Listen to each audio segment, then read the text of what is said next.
Selamat pagi dan salam sejahtera untuk kita semua. Perkenalkan, nama saya Arlis. Saya adalah dosen S1 Keperawatan pada Fakultas Ilmu Kesehatan di Institut Kesehatan Sumatera Utara. Saya mengampu mata kuliah Keperawatan Komunitas 1. Pada kesempatan ini, saya akan memaparkan rencana pembelajaran semester untuk mata kuliah Keperawatan Komunitas 1. Mata kuliah Keperawatan Komunitas 1 diberikan kepada mahasiswa pada semester ganjil. Mata kuliah ini memuat 2 SKS. Metode atau bentuk pembelajaran yang saya gunakan adalah collaborative learning, case study, serta role play.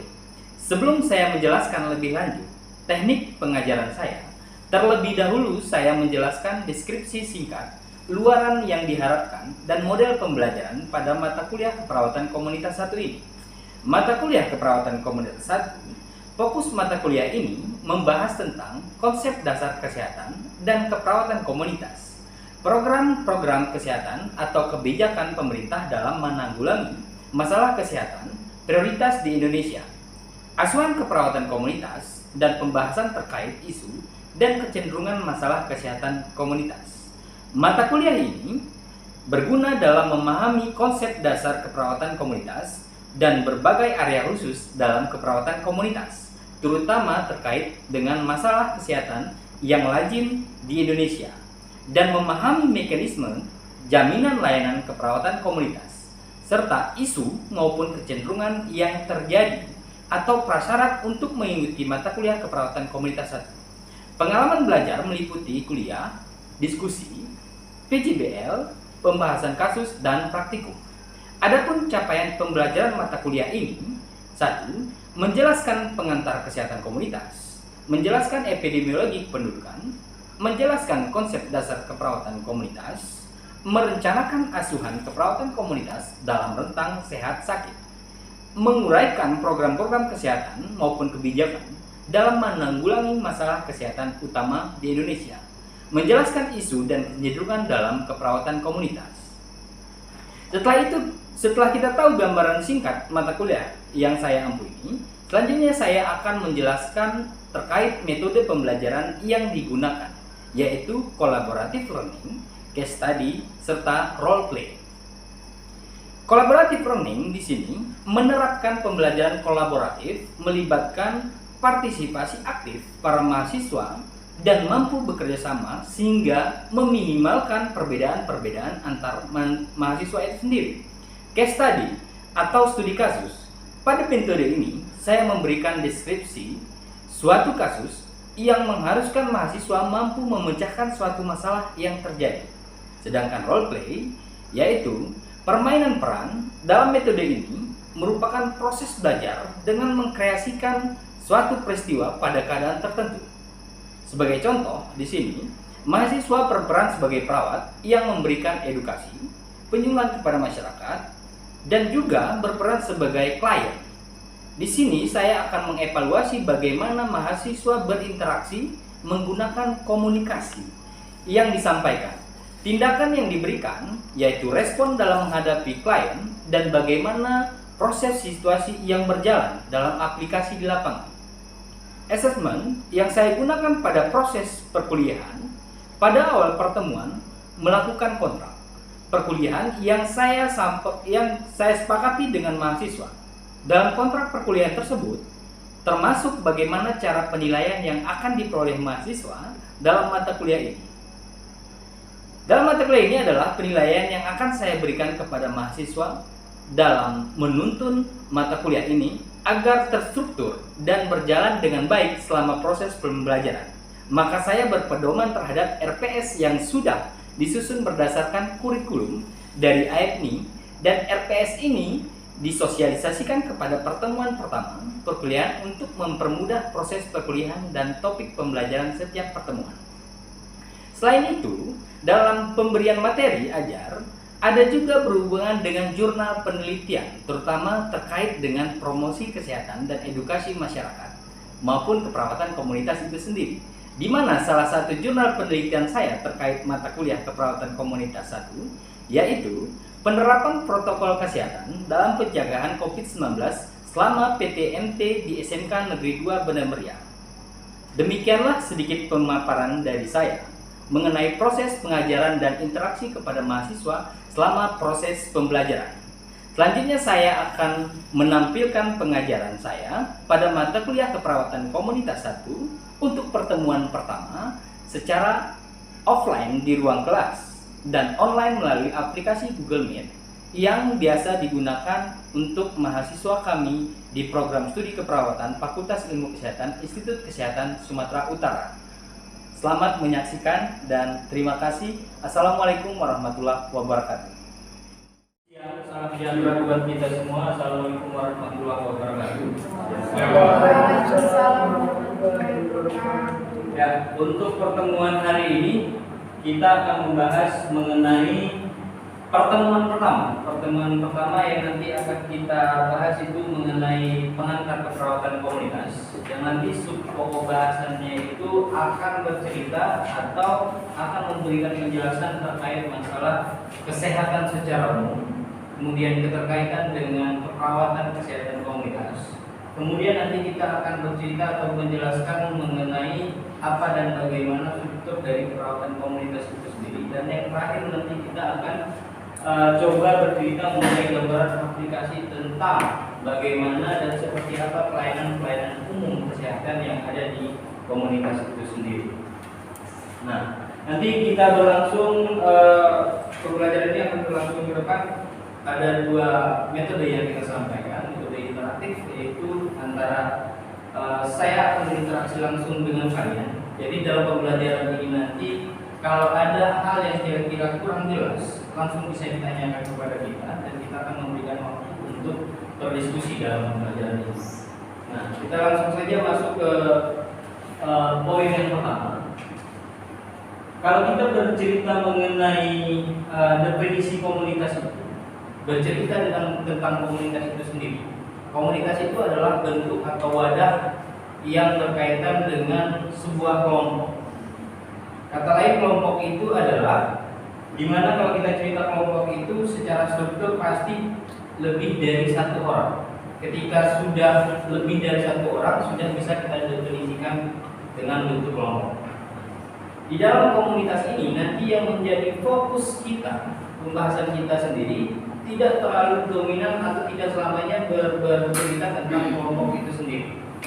Jadi kita juga bercerita tentang individu, bercerita tentang keluarga, bercerita tentang masyarakat. Dalam hal ini tentunya kita harus mengerti dulu kelompok seperti apa yang dimaksudkan di dalam komunitas itu sendiri. Ada beberapa bentuk kelompok. Kalau kita contohkan di lapangan, kelompok itu bentuknya ada seperti komunitas itu sendiri, kemudian masyarakat, kemudian massa. Ketiga bentuk kelompok itu dapat dibedakan. Kalau mau kita samakan itu sama-sama bentukannya adalah bentukan kelompok namanya, ya kan? Nah, kalau mau kita bedakan itu biasanya berdasarkan sifat dan tujuannya. Dimana kalau komunitas itu biasanya kelompok itu memiliki satu tujuan dan cara mencapai tujuannya itu cenderung sama, maka dikatakan sebagai komunitas. Kelompok yang memiliki satu tujuan dan cara pencapaian tujuannya itu sama. Kemudian ada kelompok masyarakat, di mana dia sama pencapaian tujuannya itu adalah sama, namun pencapaian tujuannya itu bisa berbeda-beda. Kemudian ada massa. Kalau massa ini terbalik, dia berkumpul di satu tempat, lebih dari 1 orang, makanya kita katakan berkumpul. Makanya dapat kita katakan sebagai kelompok. Kan seperti itu ya. Nah, jadi itu adalah cara mencapainya. Nah, tujuannya belum tentu sama. Karena datangnya orang yang berkumpul tadi membentuk satu kelompok itu, ada yang orang tidak saling kenal. Beda seperti masyarakat tadi. Dia berkumpul itu dalam waktu yang tidak sebentar, cenderung lama, sehingga menimbulkan satu kebiasaan atau budaya. Nah, kebiasaan atau budaya itulah yang mengikat mereka itu sebagai masyarakat. Kalau masa tadi, mereka datang dari manapun, duduk di satu titik, itu bentukannya kelompok. Itu cara pencapaian tujuannya sebagai kelompok. Namun tujuannya belum tentu sama. Itu sekilas tentang apa itu komunitas. Nah, kalau kita bercerita mengenai kesehatan itu berkaitan dengan indikator-indikator perilaku sehat itu sendiri. Nah, intinya dari pembelajaran mengenai kesehatan ini yaitu ada goals yang harus dicapai. Indonesia sehat itu jika seluruh masyarakat tahu, mau dan mampu berperilaku hidup sehat. Perilaku itu apa dulu? Perilaku itu adalah bentuknya bagian dari dominan pengetahuan, sikap, dan tindakan. Kapan manusia itu dapat dikatakan memiliki perilaku yang sehat? Ketika ketiga domain itu saling berkaitan, pengetahuan, sikap, dan tindakan. Masalah kesehatan di komunitas itu yang paling sering terjadi adalah ketika manusia itu atau masyarakat itu tidak mampu berperilaku sehat. Pengetahuannya baik, cuma tidak disikapi secara baik, sehingga tindakannya menjadi kurang baik. Itu masalah yang sering terjadi di dalam masyarakat. Mereka mengerti, mereka tahu. Partisipasi mereka untuk menjadikan mereka dan lingkungan mereka itu sehat sangat kurang. Apa itu partisipasi sehat? Partisipasi juga memiliki domain, kemampuan, dan kesempatan. Kalau ditanya mau kasih seorang sehat pasti mau. Kalau ditanya mampu sehat pasti mampu, karena sehat itu tidak sulit asalkan mau. Kesempatan ini untuk sehat yang susah. Ada kebiasaan masyarakat Indonesia dari dulu. Ada namanya satu budaya gotong royong. Kalau kita pilih ke belakang, sebenarnya maksud gotong royong itu tujuannya buat apa? Bukan karena ketidakmampuan pemerintah mengurusi lingkungan masyarakat di Indonesia ini supaya sehat, bukan. Tapi sekuat apapun peraturan, sebaik apapun peraturan yang diterapkan pemerintah kepada masyarakatnya untuk meningkatkan derajat kesehatan masyarakat, kalau masyarakat itu sendiri kurang mau berpartisipasi terhadap kehidupan sehat itu sendiri, peraturan itu pasti nihil, terbuang sia-sia. Seperti itu ya, pasti nggak ada yang bermanfaat sama sekali. Apalagi kebanyakan sekarang sudah bergeser itu bukan apa ya? Sering diplesetkan bahwa peraturan itu diadakan untuk dilanggar. Itu kan dia tahu sebenarnya bukan itu, tapi dimanfaatkan sebagai hal-hal yang mengalihkan isu, mengalihkan supaya dia tidak ikut nimbrung di dalam situ. Program pemerintah dari dulu sebenarnya sampai sekarang programnya itu masih ada, tapi jarang dilakukan. Itu adalah gotong royong. Maksud dan tujuannya itu sebenarnya sangat bagus, supaya semua orang menganggap bahwa kesehatan lingkungan itu penting. Kesehatan diri pribadi pun datang dan beranjak dari ketika kesehatan lingkungannya itu ada dalam porsi yang sehat. Gotong royong itu maksudnya adalah sikap kita gotong royong. Sebenarnya kalau disuruh bersihkan rumah sendiri itu pasti kita mau, karena rumah kita sendiri. Cuma tetangga kita belum tentu mau membersihkan rumahnya atau pekarangan rumahnya. Apa urusan kita kalau dia nggak membersihkan rumahnya? Ingat, ini permasalahan komunitas. Gotong royong itu paling sering dilakukan kalau nggak hari Sabtu, kalau nggak hari Jumat, hari Minggu. Kita tangkap dulu hari Minggunya. Kenapa hari Minggu? Kenapa hari Minggu? Hari Minggu itu adalah hari orang yang tidak beraktivitas di luar rumah, maksudnya tidak ke kantor.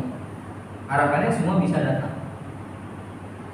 Ada kan kasta di lingkungan itu ada orang yang dengan ekonomi menengah ke bawah dan menengah ke atas. Orang yang menengah ke atas itu seharusnya bisa membayar tukang membersihkan. Cuman tujuannya bukan itu. Yang kita harapkan orang yang kaya itu juga hadir di situ, supaya dia juga ikut dulu. Karena mengerjakannya juga sama-sama, bukan sendiri-sendiri, bukan masing-masing membersihkan depan halaman rumah sendiri juga. Tujuannya tadi adalah bagaimana menimbulkan sikap, menanamkan rasa tanggung jawab bahwa lingkungan itu adalah menjadi kepentingan kita bersama. Pemerintah bukan nggak mampu menerjunkan dinas kebersihan, dinas kesehatan untuk memelihara itu, bukan. Mampu. Masalahnya kalau tidak ada partisipasi dari masyarakat itu sendiri, ya tidak bisa juga. Ini nanti kita ke depan untuk materi-materi berikutnya akan mengupas bagaimana sebenarnya konsep dari perawatan komunitas itu sendiri. Di mana konsep perawatan komunitas itu akan menitik beratkan kepada bagaimana upaya mensejahterakan derajat kesehatan masyarakat itu sendiri dengan melibatkan mereka juga. Jadi ada konsep keperawatan yang mandiri. Konsep keperawatan yang mandiri itu sendiri adalah bagaimana menempatkan kita sebagai seorang perawat itu mampu mendidik mereka, mampu mengedukasi mereka, mampu memberikan stimulus yang baik kepada mereka supaya mereka juga mau ikut meningkatkan atau mendukung program peningkatan derajat kesehatan di dalam masyarakat sendiri. Kalau kita terus berkuar-kuar sama mereka, tapi tanpa harus melibatkan mereka, sama aja nih ya. Karena kita tidak bakal bisa 100% mengawal mereka. Kenapa seperti itu? Karena mayoritas waktunya terpakai untuk yang mereka sendiri. Ya kan? Mereka menghabiskan waktunya itu banyak kan dengan urusan mereka sendiri. Kalau kita kan, kalau dari misalnya perawat komunitas itu punya jadwal sendiri, kapan harus terjun ke lapangan, atau kapan masyarakat bisa pelayanan kesehatan. Untuk sembari kita memberikan edukasi tentang kesehatan lingkungan. Jadi peran dan fungsi perawat komunitas ini nanti perannya sangat besar di masyarakat. Kenapa? Ketika kita di layanan kesehatan, mungkin kita fokusnya itu mayoritas adalah di kuratif saja.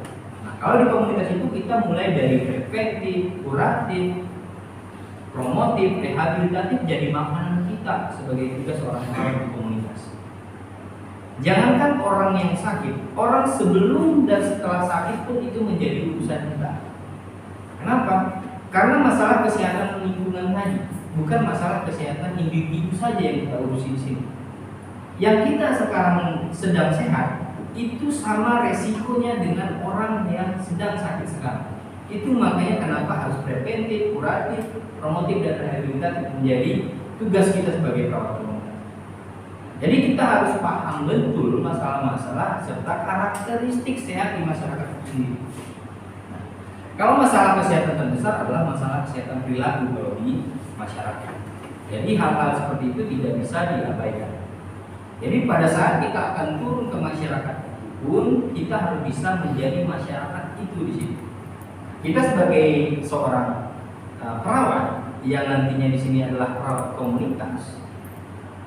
Kalau konsepnya tadi memandirikan pasien, tidak seluruh konteks yang ada sama kita itu benar-benar seperti apa yang kita pikirkan yang mau kita terapkan sama mereka.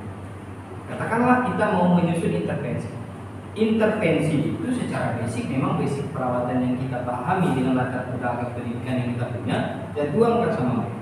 Namun ada modifikasi di sini, ada inovasi yang harus kita buat, yang harus kita sesuaikan, yang untuk kita berikan ke mereka supaya mereka mau dan mampu atau mampu dan mau menerapkan apa yang kita sarankan.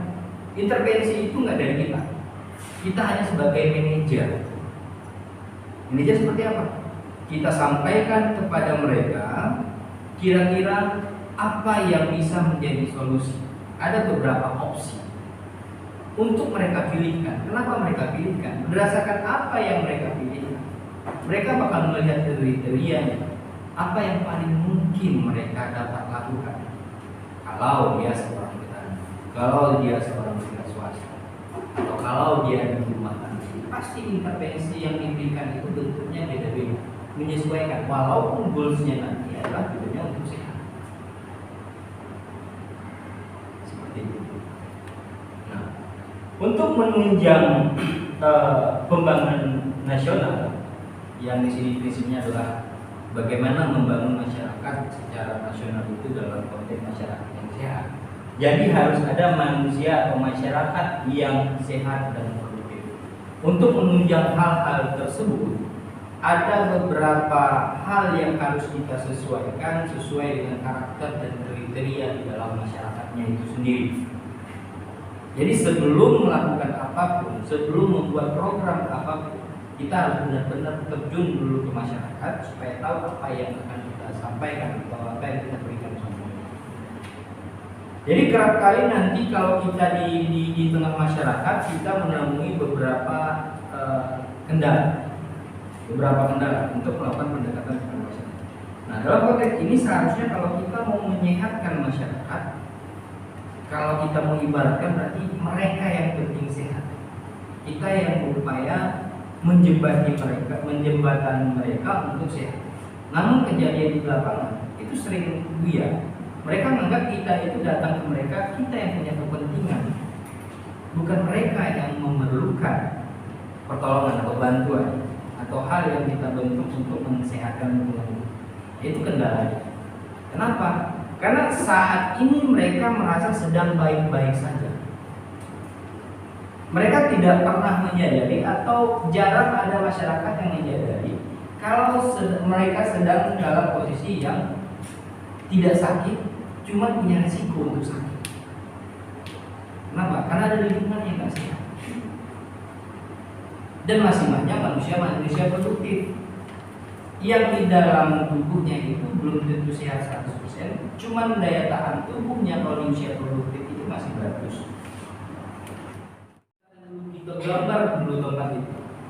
Hal seperti apa yang paling baik kita upayakan untuk melakukan kegiatan atau aktivitas. Contohnya upaya preventif tadi, seperti apa yang kita berikan sama mereka. Gak boleh ujung-ujung kita datang udah mau ngasih intervensi ya, susah, kita sendiri.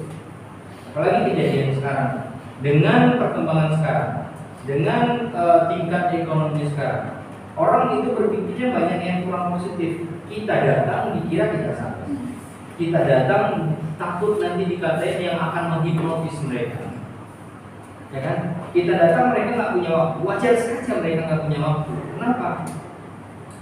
Pagi kita datang mereka mau siap-siap ke kantor, siap-siap ke ladang, siap-siap pergi sekolah. Siang otomatis nggak ada. Aku datanglah kita sore. Sore mereka karena padatnya aktivitas udah lelah, udah capek, banyak mereka nolak. Jadi kapan? Ya kita harus sosialisasi dulu, kita harus gambarkan dulu nih kapan waktu yang paling tepat. Sebagai contoh, kita ketuk pintu itu langsung diusir. Kita ketuk pintu nggak ada yang jawab. Padahal kita kenapa kita ketuk pintu? Karena kita lihat tadi ada pergerakan juga, ada orang. Nah, kira-kira apa yang bisa kita lakukan kalau terjadi hal-hal seperti ini? Pendekatan seperti apa?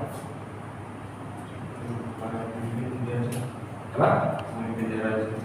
Pemimpin di daerah situ. Nah, itu adalah salah satu opsi. Kebanyakan pendekatan dilakukan itu adalah kita pergi ngobrol, nyari teman ngobrol. Siapa yang paling tepat? Siapa yang kira-kira memang di situ menjadi tokoh atau sosok masyarakat ini? Kita kan harus mengcover semua di jam usia. Nah, kalau misalnya tokoh seperti itu, kalau yang umum itu adalah kepala daerah. Karena misalnya kita di dusun kita ngobrol. Tokoh masyarakat itu biasanya seperti orang yang dituakan di situ, ya kan? Nah, tokoh agama, karena notabene ya kita semua beragama di Indonesia ini. Agama apapun itu pasti ada tokoh agama. Dan mungkin yang terakhir bisa kita masuk adalah tokoh pemuda. Karena ketika kita mau menghimpun pemuda belum tentu bisa masuk melalui tokoh agama, belum tentu bisa masuk pada tokoh masyarakat, belum tentu bisa masuk melalui tokoh pemerintah, belum tentu bisa masuk. Jadi kita masuk dari tokoh pemuda. Itu upayanya supaya kita cari tahu kapan dan bagaimana cara kita bisa masuk ke masyarakat. Biasanya kalau di tengah-tengah masyarakat itu kita memanfaatkan fasilitas peribadatan. Nah, kita datang ke ibadah minggu atau perwiritan dan sebagainya.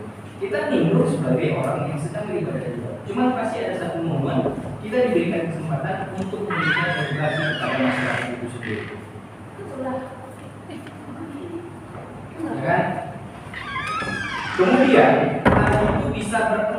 hal itu bisa berkembang. Kita juga tanya kriteria masyarakatnya seperti apa, dan selama ini apakah sudah pernah ada masalah seperti yang kita dapati sekarang, dan upaya apa yang biasa kita dilakukan.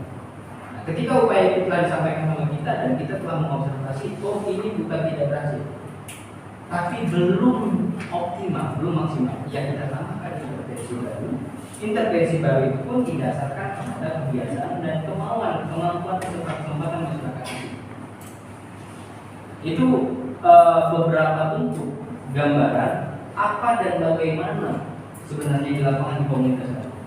Seperti masalah kesehatan ini tadi adalah masalah perilaku yang kurang baik. Kriteria masyarakat itu yang cenderung kurang mampu berpikir positif itu kayaknya masalah perilaku. Nah, diperkuat lagi dengan partisipasi yang sangat masih kurang di tengah masyarakat itu untuk yang namanya sensitivitas terhadap masalah kesehatan itu sendiri. Sering menganggap bahwa mereka itu sekarang sedang baik-baik saja meskipun lingkungannya tidak baik-baik saja. Mereka itu sering menempatkan porsinya bahwa kepentingan individu itu ya untuk mereka. Kalau untuk orang lain ya urus sendiri. Sebenarnya tidak seperti itu kan? Mereka sehat, cuma mereka punya resiko. Jadi itu yang menjadi gambaran penting bagaimana bentuk tugas kita di lapangan.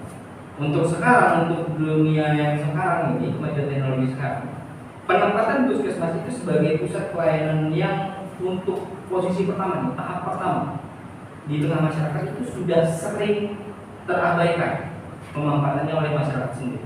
Itu bergeser gara-gara ya kemudahan akses ke rumah sakit udah banyak rumah sakit.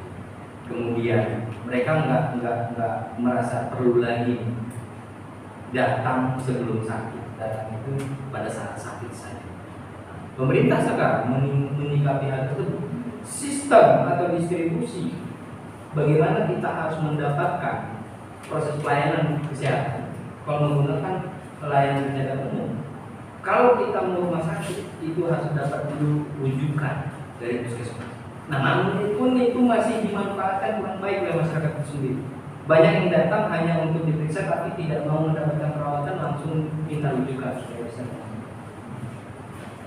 Itulah bagaimana upaya nanti kita bisa atau mampu menyesuaikan diri. Kita akhirnya jemput bola. Itulah tujuan Parkesmas, perawat kesehatan masyarakat, atau yang sering kita yang dalam kita pelajaran kita sekarang adalah sebagai perawat komunitas. Bagaimana menempatkan pelayanan tersebut.